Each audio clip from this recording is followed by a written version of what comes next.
Red breaking చూస్తున్నాం. ఢిల్లీ మద్యం కుంభకోణం కేసులో కేజ్రీవాల్ ను విచారించేందుకు కేంద్ర హోంశాఖ ఈడీకి అనుమతి ఇచ్చింది.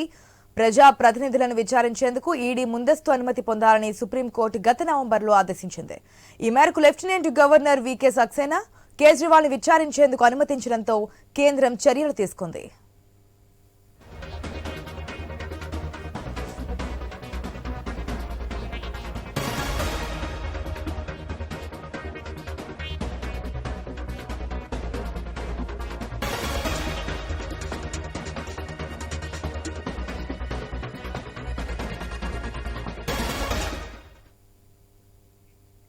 ఢిల్లీ మద్యం కుంభకోణం కేసులో కేజ్రీవాల్ ను విచారించేందుకు కేంద్ర హోంశాఖ ఈడీకి అనుమతించింది.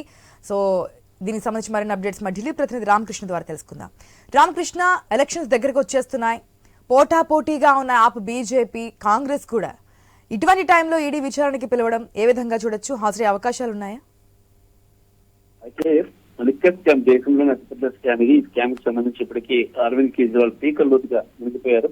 మరి అయితే ప్రజాప్రతినిధులు, ముఖ్యంగా ముఖ్యమంత్రులు కానీ ఇతర ఎమ్మెల్యేలు, ఎంపీలు విషయంలో వాళ్ళని విచారణ చేసేటప్పుడు కంపల్సరిగా కోర్టు అంటే సెక్షన్ 17A ప్రకారం గవర్నర్ పర్మిషన్ అయితే తీసుకోవాలి. తీసుకుని విచారణ చేయాలి, అరెస్టులు చేయాలి.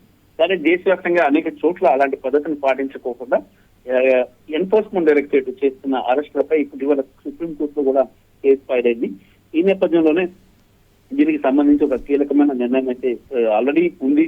సెక్షన్ 17A, ఈ సెక్షన్ 17A ప్రకారం గవర్నర్ పర్మిషన్ తీసుకోవాలి.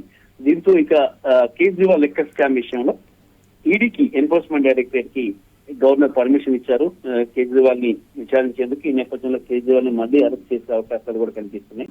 అదే జరిగితే ఇప్పుడు ప్రస్తుతానికి ఫిబ్రవరి 5వ తేదీ నుంచి ఢిల్లీ అసెంబ్లీ ఎలక్షన్స్ జరగబోతున్నాయి.